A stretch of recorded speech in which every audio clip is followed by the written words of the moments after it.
Good morning, students. Welcome to NCERT English classes. I am Manisha Srivastav. Today I am here to explain a poem from the book First Flight, which is for students of class 10th. The name of the poem is A Tiger in the Zoo, and it is written by Leslie Norris. His full name is George Leslie Norris, and he was a Welsh poet. He has won many prizes for his poems and short stories. Here he presented a poem which contrasts a tiger in the zoo with the tiger in its natural habitat. One stanza he tells us about the tiger who is caged or in the zoo, and another stanza he presents about the tiger who is in his natural habitat. Means एक stanza में आपको बताया गया है वो tiger जिसको cage में बंद करके रखा गया है ज़ू में, और दूसरे स्टैंजा में जंगल में टाइगर कैसे रहता है उसके बारे में बताया है, so that we can understand कि what is the difference.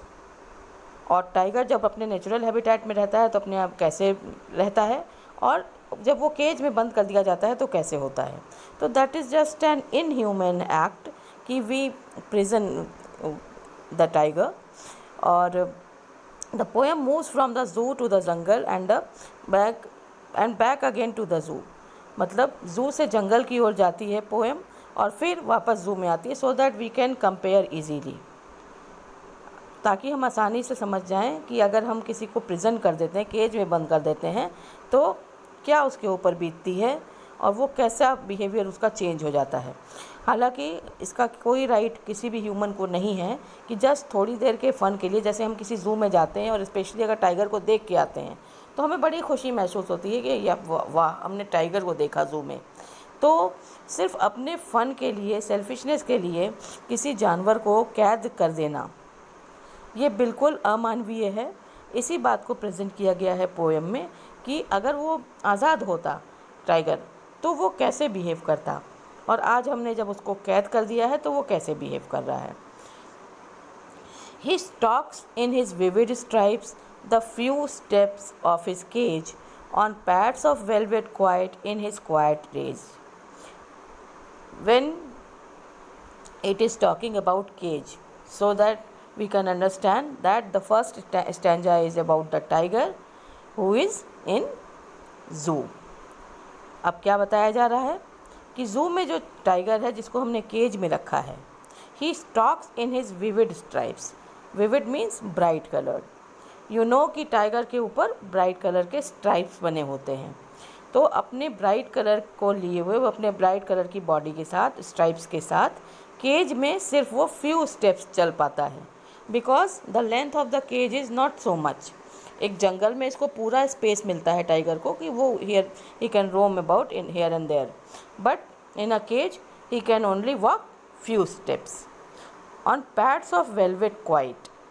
Pads means उसके पॉज जो होते हैं, उसके क्लॉज, उसमें वो वेलवेट जैसा स्मूथ होता है, तो उसके पैरों का को कंपेयर किया गया है यहाँ पर वेलवेट से। उसके पैरों में वेलवेट जैसा, जैसे गद्दीदार से होते हैं पाँव उसके, वो अपने पाँव पे in his quiet rage means शांत तो है, वो कुछ बोल नहीं रहा है, but he is in rage, मतलब वो गुस्से में है, अंदर उसके बहुत गुस्सा भरा पड़ा है, बिकॉज उसको कैद करके रखा गया है। वो अपने केज में क्वाइट रेज के साथ, मतलब एंगर के साथ बिल्कुल कुछ स्टेप्स चल सा रहा है और बिल्कुल क्वाइट है, शांत है। Now see stanza 2। He should be lurking in shadow, sliding through long grass, near the water hole where plump deer pass. Now this stanza is telling about the tiger who is free in his natural habitat. तो अब ये क्या कहा जा रहा है, जबकि होना उसको कैसे चाहिए, उसको होना चाहिए था लंबी लंबी घासों के बीच में, लर्किंग यानी छुपे हुए। जब एक टाइगर अपना शिकार ढूंढता है तो वो पेड़ों के पीछे या घासों के पीछे छुपा रहता है और धीमे धीमे मूव करता है। और near the water hole where plump deer pass, अब वाटर बॉडी, किसी वाटर बॉडी के पास लॉन्ग ग्रास के पीछे उसको छुप कर इंतज़ार करना चाहिए था, किसके लिए? जहाँ से कोई प्लम्प यानी हेल्दी डियर पास करे और वो उसको अटैक करके अपना शिकार बनाए। तो नेचुरल अगर उसको फ्री छोड़ दिया जाता तो इस समय वो क्या कर रहा होता? वो किसी वाटर बॉडी के पास नज़दीकी पेड़ के पीछे या लॉन्ग ग्रास के पीछे चुपचाप शांति से बैठा होता, छुप करके, और वेट कर रहा होता ताकि कि कोई मोटा सा डियर वहाँ पर आए और वो उसका शिकार करे। जबकि वो कर क्या रहा है स्टैंजा 1 के हिसाब से? वो केज में चुपचाप थोड़ा बहुत स्टेप, 2-4 स्टेप चल पाता है अपने वेलवेटी पॉज के सहारे, और बिल्कुल गुस्से में नज़र आता है, बिल्कुल क्वाइट रेज में। Next stanza 3 is, he should be snarling around houses at the jungle's edge, baring his white fangs bearing his white fangs, his claws, terrorizing the village. अब this is also telling about the tiger who is in jungle. देखो at the jungle's edge it is written here. तो उसको करना क्या चाहिए था? Snarling मतलब making voices, गुर्राना जिसको कहते हैं। उसको तो घरों के आसपास होना चाहिए था, गुर्राते हुए जंगल के किनारे पर। बेयरिंग हिज वाइट फैंग्स, अपने वाइट चमकीले दांतों को, फैंग्स मीन्स टीथ, और अपने पंजों को, और सारे गांव को टेरराइज़ करना चाहिए था। जब कोई गांव के आसपास टाइगर की आवाज़ आ जाती है, लोग बिल्कुल टेरराइज फील करते हैं। तो दैट इज़ नेचुरल, टाइगर का ये नेचर है कि वो शिकार करेगा और गुर्राएगा। तो उसको अपने वाइट चमकीले दांतों और अपने पॉज के साथ घरों के किनारे, विलेज के आसपास होना चाहिए था और गुर्राना चाहिए था, जिससे कि सारे गाँव वाले डर जाएँ। Now again in stanza 4, but he is locked in a concrete cell, his strength behind bars, stalking the length of his cage, ignoring visitors. लेकिन अब बेचारा कर क्या रहा है? जो टाइगर अगर गांव के आसपास भी होता, उसकी आवाज़ से लोग डर जाते जंगल में या विलेज के आसपास, लेकिन वो बेचारा एक कॉन्क्रीट सेल, एक प्रिजन में लॉक कर दिया गया है। हिज स्ट्रेंथ बिहाइंड बार्स, उसकी जो भी स्ट्रेंथ है, उसका टाइगर आप जानते हैं कितना जो है ताकतवर होता है, लेकिन उसकी सारी ताकत को जेल के पीछे कैद कर दिया गया है, और वो पूरे पिंजरे में उसकी जो भी लेंथ है उसमें सिर्फ वॉक कर सकता है, इग्नोरिंग विजिटर्स। अब वो विजिटर्स को, जो उसको देखने के लिए आ रहे हैं, उसको देख देख के खुश हो रहे हैं, उनको इग्नोर कर रहा है, क्योंकि उसको वहाँ पर अच्छा ही नहीं लग रहा है। वो शांति से उसमें चल रहा है और गुस्से में है। अगर वही वो आज़ाद होता तो वो विजिटर्स पे अटैक कर सकता था, because it is it's nature and behaviour of tiger. लेकिन उसको एक सेल में बंद कर दिया गया है और उसकी सारी ताकत जेल में बार्स के पीछे कैद हो गई है, और सिर्फ वो जितनी भी केज की लेंथ है उसमें चल फिर पा रहा है और आने जाने वाले हर विजिटर को इग्नोर कर रहा है, because he is not interested in them. He hears the last voice at night, the patrolling cars, and stares with his brilliant eyes at the brilliant stars. अब पेट्रोलिंग कार्स कहते हैं police की गाड़ियों को। जब रात में सब कुछ शांत हो जाता है तो पुलिस की गाड़ियाँ निकलती हैं सब कुछ विज़िट करने के लिए, और ये देखने के लिए कि सब कुछ ठीक चल रहा है ना सिटी में। तो लास्ट वॉइस इसीलिए कहते हैं नाइट में जो होती है वो पेट्रोलिंग कार्स की यानी पुलिस वैन्स की होती है। तो रात में वो क्या करता है? वो पेट्रोलिंग कार्स की आवाज़ें सुना करता है और अपनी ब्रिलियंट आइज़, अपनी चमकीली आँखों से देखा करता है किसको? एट द ब्रिलियंट स्टार्स, जो रात में चमकीले तारे दिख रहे हैं उनको देखा करता है, और आने जाने वाली पुलिस की गाड़ियों की आवाज़ सुना करता है, क्योंकि कहाँ है वो? केज में बंद है और उसके पास कोई काम ही नहीं है। He does not have any work to do, so he is quiet there and he is seeing the bright stars with his bright eyes. और आँखों से वो तारों को देखा करता है। So this is the poem, children, in which the poet has presented a contrast between a tiger in the zoo and the tiger in its natural habitat. Means अगर हम किसी को कैद कर देते हैं तो वो अपनी नेचुरल जो उसकी हैबिट्स हैं, जो उसका जीने का तरीका है, वो सब कुछ उसका छूट जाता है। And now the tiger is sad, अब वो नहीं कर पा रहा जो वो फ्री होकर जंगल में कर सकता था।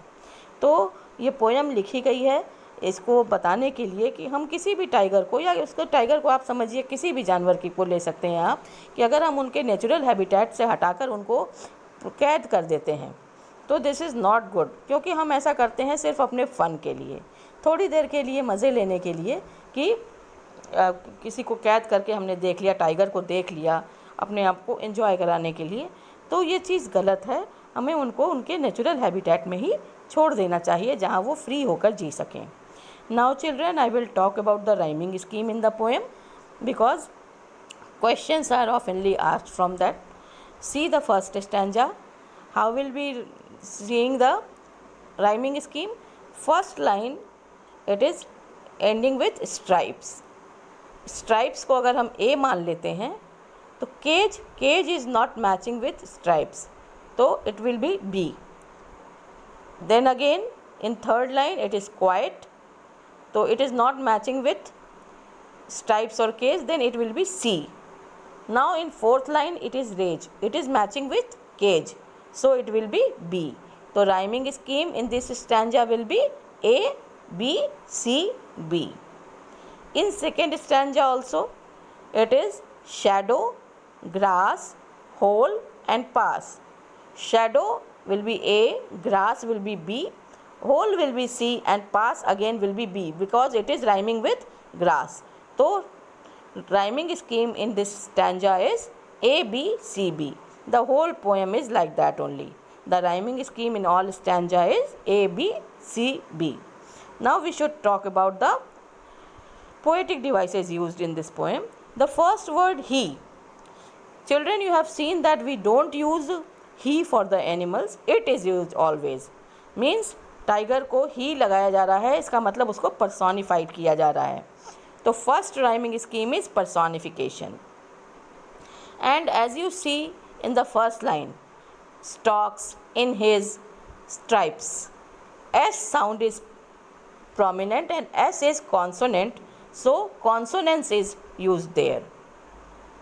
He stalks in his vivid stripes the few steps of his cage.